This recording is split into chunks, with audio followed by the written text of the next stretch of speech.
saya akan kritik pedas institusi Polri, karena itu pula yang disampaikan Pak Jenderal Listio Sigit Prabowo, siapapun yang mengkritik pedas Kapolri, polisi adalah sahabat Kapolri. Pelaku kejahatan arsip dilepas oleh Barreskrim, Polda Metro Jaya mau menangkap korban kedua. Di mana keadilan hukum di negeri ini? Pak Kapolri, Anda kehabisan waktu atau mau melepaskan penjahat pagar laut? Dan kepada Kejaksaan Agung, Pak Kejaksaan Agung, Kejagung, saya juga ingin menjadi sahabat Kejaksaan Agung. Anda memberi petunjuk tipikor itu dalam rangka menangani kasus korupsi atau memberi waktu kepada penyidik agar kehilangan waktu dengan berkat bola balik sehingga artikel itu dilepaskan? Institusi Mabes Polri ini benar-benar tidak lucu, Pak Kapolri.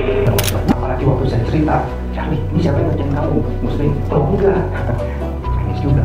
Hari Selasa kedatangan saya di Polda Banten, saya harap penyidik akan bertindak dengan keadilan, menegakkan keadilan dengan bijak dan menghentikan kasus ini.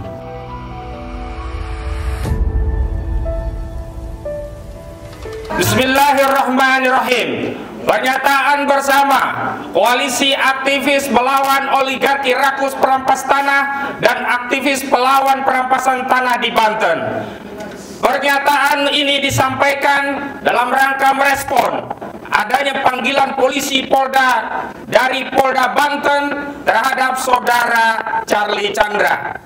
Sebagaimana kita ketahui, saudara Charlie Chandra adalah korban perampasan tanah dari proyek Pantai Indah Kapuk Doa yang dikerjakan oleh PT Agung Sedayu Group. Dia telah kehilangan tanahnya, namun hari ini selain kehilangan tanahnya, saudara Charlie Chandra akan dipanggil polisi dengan status sebagai tersangka. Sebelumnya kita ketahui bahwa status tersangka tersebut adalah akibat dari proses pra-peradilan yang dilakukan oleh kelompok Agung Sedayu Group melalui kuasa hukumnya Muanas Alaidit. Berkenaan dengan hal itu, kami segenap aktivis memberikan pernyataan sebagai berikut. Pertama, kami menolak keras segala bentuk kriminalisasi menggunakan saran hukum, baik yang dilakukan oleh aparat penegak hukum di tingkat penyelidikan dan penyidikan, termasuk di tingkat penuntutan hingga proses peradilan. Kami tegaskan bahwa segala warga negara memiliki hak untuk mempertahankan haknya, termasuk hak saudara Charlie Chandra yang memiliki tanah warisan dari ayahnya yang berada di lokasi Pantai Indah Kapuk. Kedua, kami menyayangkan tindakan Polda dari Polda Banten yang secara sepihak melakukan pemanggilan polisi kepada saudara Charlie Chandra. Padahal saudara Charlie Chandra telah mengajukan upaya gugatan perdata melalui pengadilan. Merujuk pada Peraturan Mahkamah Agung Nomor 1 1956, semestinya dalam kerangka menghormati hukum, penyidik Polda Banten sedianya tidak melakukan pemanggilan sampai perkara perdata yang sedang digugat mendapatkan keputusan pengadilan yang berkekuatan hukum tetap. Ketiga, kami meminta kepada Kapolri Jenderal Listio Sigit Prabowo agar mengontor seluruh kinerja aparat kepolisian, seluruh penyidiknya, termasuk penyidik dari kepolisian Polda Banten. Jangan sampai tindakan yang keliru, tindakan yang over, tindakan yang menyalahgunakan kekuasaan yang dilakukan Polda Banten menjadikan institusi Polri rusak nama baiknya. Keempat, kami menyadari, mengetahui dan meyakini, bahkan kami juga setiap hari melakukan advokasi terkait Pantai Indah Kapuk Doa, bahwa semua dibalik kejahatan kriminalisasi baik terhadap Charlie Chandra, Haji Fuad dan seluruh korban-korban PIK 2 lainnya tidak lepas dari rencana rakus dari oligarki properti Pantai Indah Kapuk 2 milik Aguad dan Antoni Salim. Karena itu kita semua harus menegaskan bahwa republik ini adalah milik seluruh rakyat Indonesia, baik etnis pribumi maupun Tionghoa, bukan hanya milik Aguad dan Antoni Salim. Terakhir, kami mengimbau kepada segenap seluruh rakyat Indonesia, khususnya para aktivis, mahasiswa, dosen, advokat, akademisi, ulama, aktivis, untuk bersama-sama membersamai Charlie Chandra hadir dalam pemeriksaan di Polda Banten pada hari hari Selasa tanggal 29 April 2025 kita tunjukkan kepada negara, kepada aparat kepolisian bahwa kita semua tidak ridho ada warga negara yang dizalimi. Demikian pernyataan disampaikan di Jakarta hari ini, hari Sabtu tanggal 26 April 2025. Demikian pernyataan disampaikan. Wassalamualaikum warahmatullahi wabarakatuh. Takbir! Takbir! Takbir! Lawan aduan! Lawan otorisasi! Lawan oligarki! Lawan kriminalisasi! Kami tidak takut! Bismillahirrahmanirrahim. Assalamualaikum warahmatullahi wabarakatuh. Saya berstatement, saya tunjukkan ke Pak Kapolri, ya, Pak Listio Sigit Prabowo. Dan sebelum mengawali pemaparan, saya tegaskan, saya ingin menjadi sahabat Kapolri, saya ingin menjadi sahabat Polri. Karena itu saya akan kritik pedas institusi Polri. Karena itu pula yang disampaikan Pak Jenderal Listio Sigit Prabowo, siapapun yang mengkritik pedas Kapolri, polisi adalah sahabat Kapolri. Baik, kritik saya yang pertama adalah kasus ini tidak lepas dari Agung Sedayu Group, karena saudara Charlie Chandra kembali berstatus tersangka setelah ada pra peradilan yang diajukan oleh Mu'annas Alaidit dari grup Agung Sedayu Group, maka statusnya kembali menjadi tersangka padahal sebelumnya sudah gugur statusnya tadi.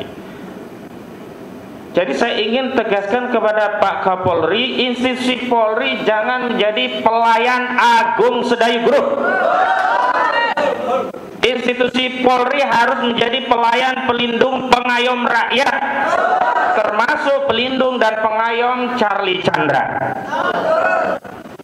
Saya heran hari ini Pak Kapolri, saat korban PIK 2 yang tidak bersalah mau dipanggil lagi dengan status baru sebagai tersangka dan kuat akan ditahan, tapi kenapa yang benar-benar penjahat, ya, yang membuat sertifikat abal-abal di kawasan laut, yang sertifikat itu milik anak usaha Agung Sedayu Group, ada 263 SHGB, 243-nya milik, ya, IAM, yang kemudian itu terafiliasi dengan Agung Sedayu Group, Intan Agung Makmur, dan ada 20 milik CIS, Cahaya Inti Setosa, anak usaha Agung Sedayu Group. Pelakunya justru dilepas, Kades Kohot Arsin. Pelaku kejahatan Arsin lepas oleh Bareskrim. Polda Metro Jaya mau menangkap korban PIK 2. Di mana keadilan hukum di negeri ini? Mohon maaf, awalnya saya mau husnuzon dengan institusi kepolisian dan kejaksaan. Saya pikir saat institusi kejaksaan memberikan petunjuk kepada jaksa agar kasus pagar laut juga disidik kasus korupsinya, saya berbesar hati. Oh, ini mungkin cara jaksa untuk menegakkan hukum setelah sebelumnya Kejaksaan Agung mundur dari kasus korupsi. Tapi ternyata 3 hari kemarin, ya, Pak Brigjen Pol, siapa itu yang Direktur Tindak Pidana Umum, Juandani Harjopuro, menyatakan Arsin, Kades Kohot, dan 3 tersangka lainnya, Ujang Karta, Chandra, sama Septian, dilepas dengan dalih kehabisan masa waktu untuk menahan. Kami bertanya-tanya, apakah berkas bolak-balik kejaksaan ke kepolisian itu dalam rangka menghabiskan waktu, nggak punya kewenangan kemudian untuk membebaskan Kades Kohot? Jahat sekali kalau itu skenarionya. Padahal waktu 60 hari itu sangat cukup, dan biasanya kepolisian sebelum masa penahanan habis dia segera lengkapi berkas dan penahanannya dialihkan ke kewenangan jaksa sehingga kasus bisa dibawa ke persidangan. Nah, kalau ini ambiar, karena apa? Awalnya menahan itu kan karena polisi khawatir tersangka menghilangkan barang bukti, ya, melarikan diri atau mengulangi tindak pidananya lagi. Nah, sekarang tersangka Kades Kohot kok bisa balik ke rumah? Bagaimana kalau dia menghilangkan sertifikat itu? Bagaimana kalau dia bikin pagar laut lagi? Bagaimana kalau dia menipu rakyat lagi? Bagaimana kalau dia menindas rakyat lagi? Dan seterusnya. Ini apa Pak Kapolri, Pak Listio Sigit Prabowo? Apa yang mau dipertontonkan kepada kami rakyat kecil ini? Satu sisi penyidik Anda mau menangkap orang yang menjadi korban PIK 2, korban aguan. Sisi yang lain penyidik Anda di Barreskrim melepaskan penjahat pagar laut. Inikah hukum di negeri ini Pak Listio? Lalu saya ingin tegaskan kembali bahwa institusi polisian sebelumnya kan diperintahkan oleh jaksa menyidik kasus tipikornya. Katanya tipikornya sudah dialihkan ke Direktorat Tindak Pidana Korupsi Barreskrim Mabes Polri, sehingga Direktur Tindak Pidana Umum yang menyidik kasus Arsin Kadesco dengan pasal 263 dan 266 KUHP, pasal tentang pemalsuan dokumen dan memasukkan keterangan palsu di dalam akta otentik, ini kan harusnya bisa jalan. Cukup waktu 60 hari karena nggak ngurusi korupsinya. Korupsinya dikurusi oleh Direktorat Tindak Pidana Korupsi Direktorat Barreskrim Mabes Polri. Kok bisa kehabisan waktu? Kehabisan waktu atau mau melepaskan penjahat Pak Kapolri? Saya mau tanya, Pak Kapolri, Anda kehabisan waktu atau mau melepaskan penjahat pagar laut? Dan kepada Kejaksaan Agung, Pak Kejaksaan Agung, Kejagung, saya juga ingin menjadi sahabat Kejaksaan Agung. Anda memberi petunjuk tipikor itu dalam rangka menangani kasus korupsi atau memberi waktu kepada penyidik agar kehilangan waktu dengan berkas bola balik sehingga Arsin Kadesco dilepaskan?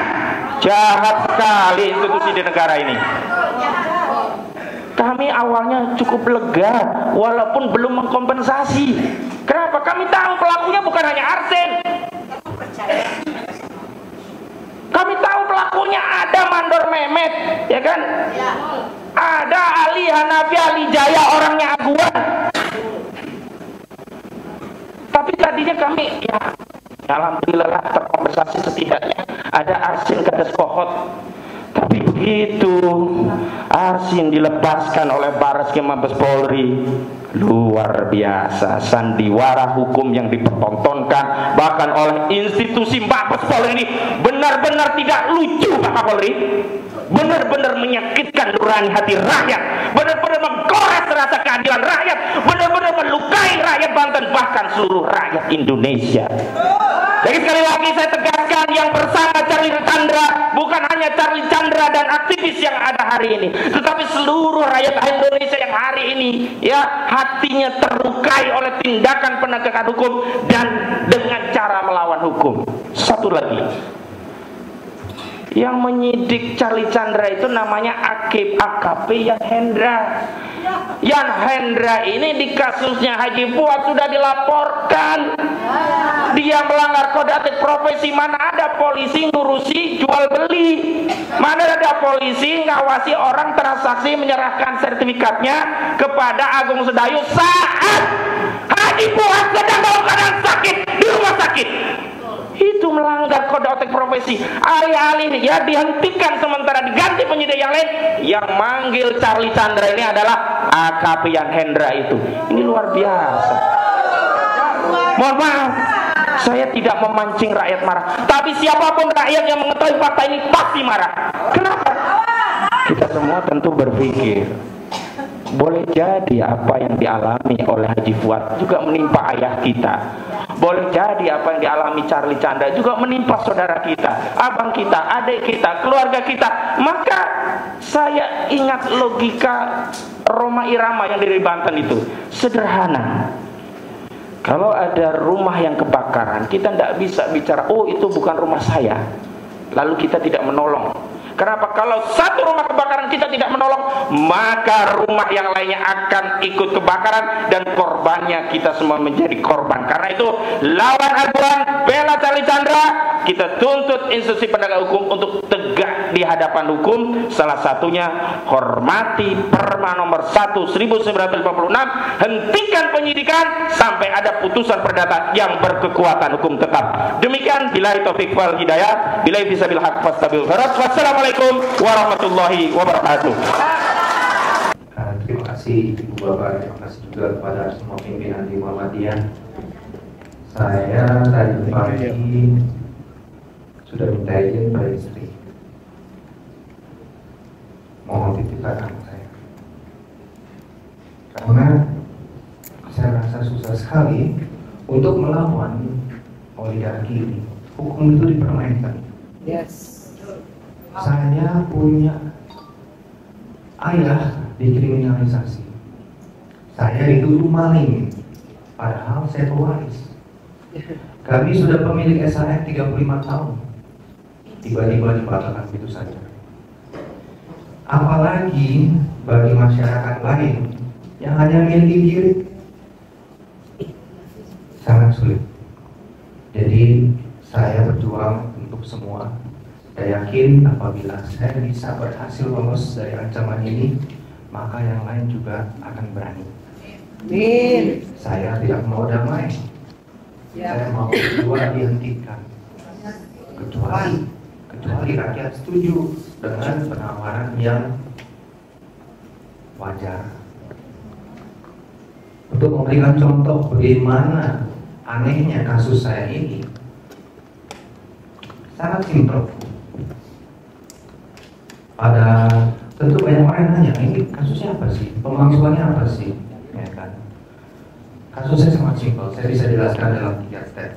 Pertama, 9 Februari 2023, saya meminta PPAT untuk proses balik nama karena ayah saya sudah meninggal. Tentu kita harus proses balik nama semakin teknis. Nah, pada saat itu SHM 5 garis miring memo masih tercatat atas nama ayah saya sendiri sejak 1988.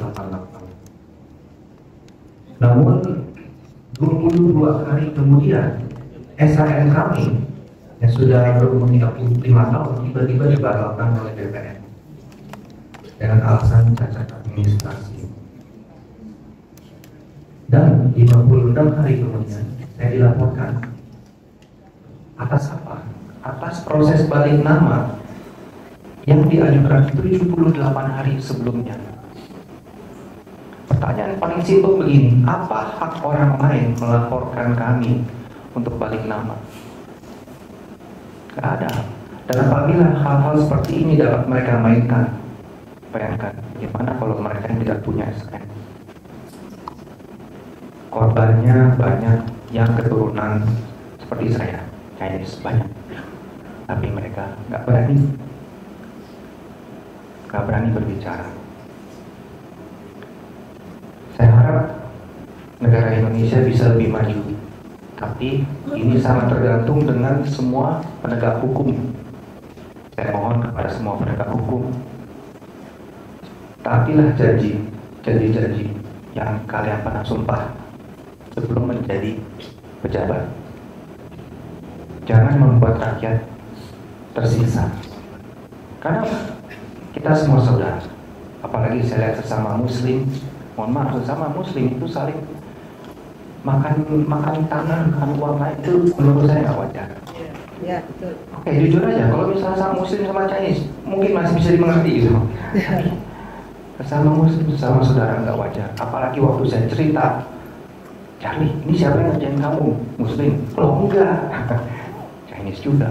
Jadi ini tidak ada pandangan agama, pandangan ras, semua adalah korban. Dan itulah tujuan saya bersuara. Pada awal saya ingin memberitahukan kepada publik bahwa semua adalah korban, bukan ras tertentu. Yes. Saya harap hari Selasa kedatangan saya di Polres Banten, saya harap penyidik akan bertindak dengan keadilan, menegakkan keadilan dengan bijak dan menghentikan kasus ini. Terima kasih.